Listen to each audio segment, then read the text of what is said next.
ने बोले थे,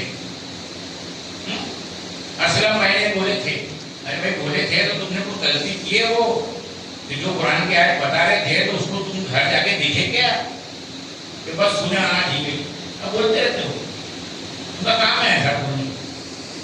क्या क्या कितने लोग बोल रहे ना, असलम भाई कुछ बोल रहे, वो कुछ बोल रहे, तो जो सब कुछ बोल रहे उनको मानो ना भाई। मेजॉरिटी लो तो मेजॉरिटी तो 6 अरब जो है इस्लाम को मानेंगे। मेजॉरिटी लो इस्लाम छोड़ दो भाई, उनको मानो। क्या मेजॉरिटी लो? इस्लाम के अंदर मेजॉरिटी लो है नहीं, पॉलिटिक्स लो। जिसने हक बोला एक ने भी, वो सबको तस्लीम करना पड़ेगा। 100 ने बोले हक नहीं है, छोड़ दो। एक ने बोला हक कोई है, उसके सिवा कुछ नहीं है। ये जब तक अपने दिमाग में बैठेंगे नहीं, और जो कायदे की किताब है हमारे मैनुअल है ना, इंसान का मैनुअल इसमें हम मौजूद है, समझे? जब तक उस मैनुअल को हम पढ़ेंगे नहीं कि हमारा जो इंजन है, ये जो बॉडी है और ये जो रूह है, उसकी एक खुराक है कहाँ पे? ये किताब में।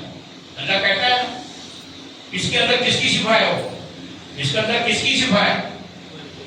हमारी स्पिरिट की, हमारी रूह की। अंदर जो बीमारी लगेगी ना, ये बीमारी ये किताब सही करेगी। बुखारी नहीं करेगा सही, ना मुस्लिम करेगी, कुछ नहीं करेगा भाई। ना अल्लाह के रसूल ने दाढ़ी रखे थे, वो दाढ़ी नहीं करेगी।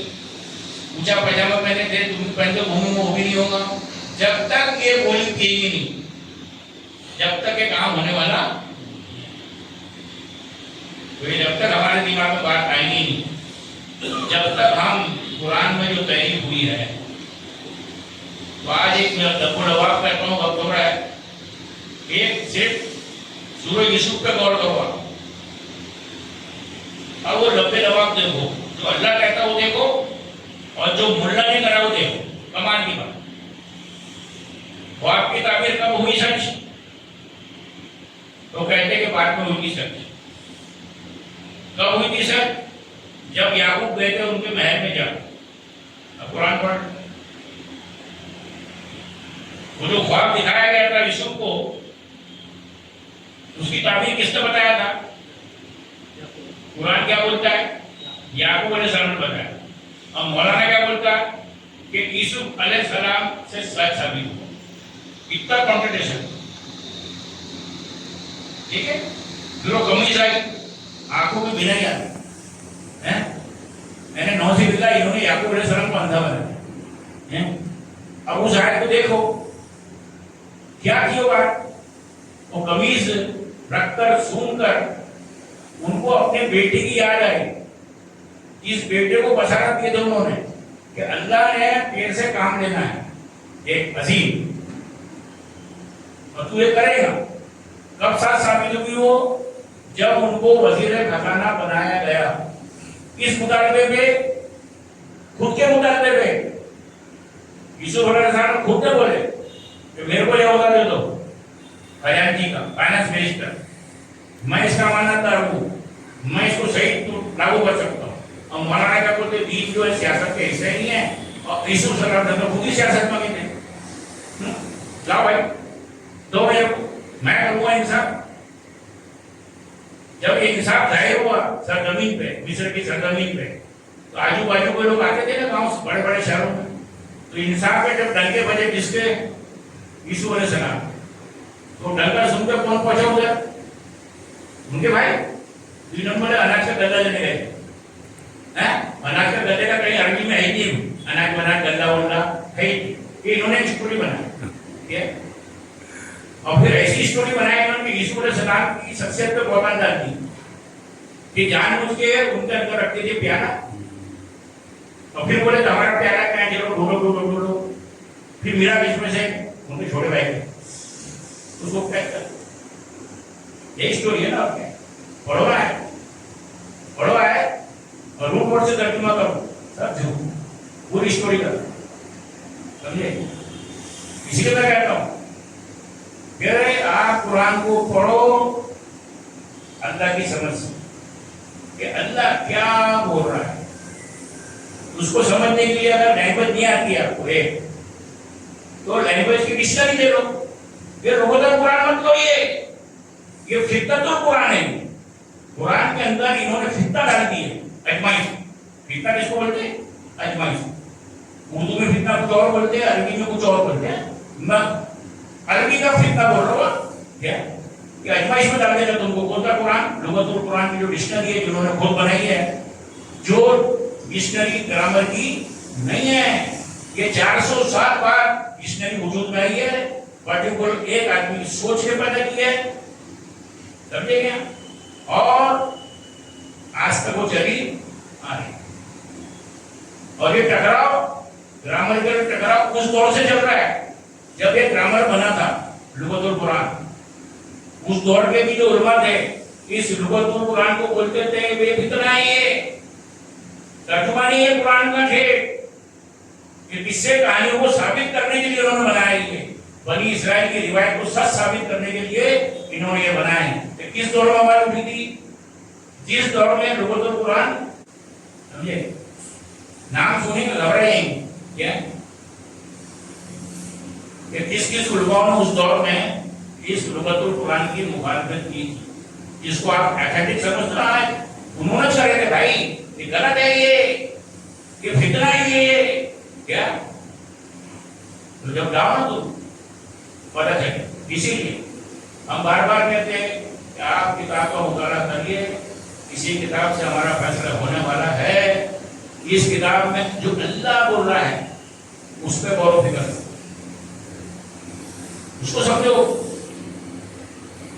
بہت سمجھنا آسان ہے. 6700 آیتیں موجود ہیں, 2000 الفاظ ہیں. مان لو اس پہ تحقیق کرنا ہے. اب انہوں نے کہاں ڈاکہ مارے؟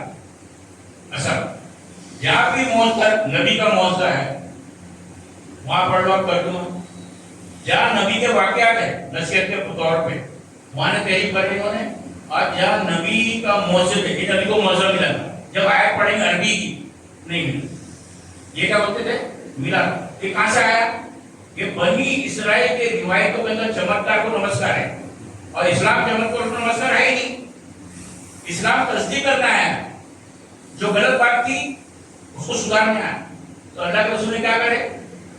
سدھارے اس سوچ کو, اس سوچ کو جو نبیوں کے نام پہ انہوں نے چمتکار کی دنیا بنا کے رکھتے ہیں نا, اس کو انہوں نے سوچے. تو پہلے الہاد کا جو لقب ملا کسی کو, اگر یہ الہاد کا لقب تو آئے قرآن میں آیا نا کہ الہادی ہے,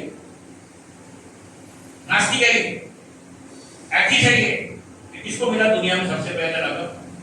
اس قرآن کے ماننے والوں میں سے سب سے پہلے اللہ کے رسول کو لقب دیے انہوں نے مکے کے لوگوں نے. یہ الہادی ہے, یہ ہمارے دین کو نہیں مانتا ہے. ہم جو طریقے پہ چلتے ہیں نا اس ہٹ کے طریقہ بتا رہا ہے. یہ الہاد کا مطلب ایک راستے سے ہٹنا. تو الہاد کا الزام کس نے ڈالا سب سے پہلے؟ مکے کے لوگوں نے. کس کو دیا لقب؟ یہ ہاں اللہ کے رسول کو دیے. ہسٹری پڑھ لو آپ.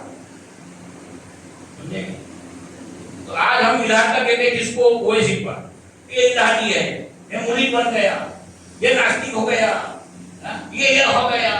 ارے یہ لقب کس نے دیا تھا پہلے؟ جو تم دے رہے ہو اس کو وہ اقبال کو یا بھیا سردا کو, وہ تمہاری سوچ سے, تمہاری سمجھ سے وہ انکار کرتا ہے. تمہارے قرآن کے اس ترجمے سے, اس لغت القرآن سے وہ انکار کرتا ہے. صحیح سوچ سے نہیں کرتا بھائی جان. جب تم صحیح سوچ بتاؤ گے کہ ترجمہ نہیں یہ ہوتا یہ ہوتا ہے, تب تو بولیں گے ٹھیک ہے بھائی. تو یہ کس کے علاقے ہے؟ یہ ہماری سوچ کے. اللہ کے رسول کس کے علاقے تھے؟ وہ مکے کے مشرک کے سوچ کے. سمجھے؟ اللہ کی سوچ کے نہیں, اللہ کی تو بات بتانے آئے تھے. تو لقب کس نے دیا پہلا؟ الہادی. ہاں انہوں نے بولے ہمارے باپ دادا کے دین کے خلاف تو بات کرتا ہے. ایک ایسا راستہ اختیار کیا تم نے جو ہمارے گھر خاندان میں کسی نے نہیں کرا. الہادی بن گیا. کیڑے راستے تو چلتا ہے, کس کو بولے؟ گمراہ ہو گیا. کسی نے تیرے کو مسمار کر دیا, کسی سے تو متاثر ہو گیا ہے. یہ سب رقم کس کو ملا؟ کہیں نہیں, تو کہاں سناتے ہیں ہم کو. पुरानी वाली, ये सब लकब किसने दिया भाई? अल्लाह के रसूल को, वहां के रहने वाले। आज हम जिसको दे रहे हैं ना लकब, सोचो पहले किसी को लकब देने के पहले क्या हकीकत में ये किस मामले का इलाही है ये? देखो, अगर हमारे सिस्टम के खिलाफ का इलाही है तब तो सोचना पड़ेगा हम, एक तो हम सुधर जाओ या उसको सुधारो। इसी तरह से अल्लाह के फजल से बात को मुकम्मल करते हैं और कुरान मजीद का मुतालबा कीजिए। जो आयतों का मैं बोलता हूँ ना भाईजान, उसको पढ़ो तो सही और ऑब्जेक्शन तो लो, क्या जब तो समझ में आएगा कि सही है कि गलत है। मास्टर से सवाल ही नहीं करे, मास्टर नमूना 2/2 5 कभी बोलते हैं मास्टर को, मास्टर साहब 2/2 4 ही तो होते, ये 5 का सब्जेक्ट कैसे है तुम्हारा? क्या ये चल रहा है हमारा मामला, जान दो क्या करना है। तो भाई इसमें बोले जान दो अपना क्या करने का, तो सब चुन दो। क्या ये सब जान दो कुछ नहीं है, रहन दो मान लो है। इस तरह से जिंदगी इंशाल्लाह बसर होंगे हमारी, और इसी सोच पे इंशाल्लाह हमारा खात्मा होगा। तो फिर ऐन मुमकिन है कि अल्लाह हमारा खात्मा ईमान पे करे, उसके सबब अल्लाह ताला हमें जन्नत को अता करेगा, उसके सिवा तो चारा नहीं है। वाह अल्हम्दुलिल्लाह रब्बिल आलमीन।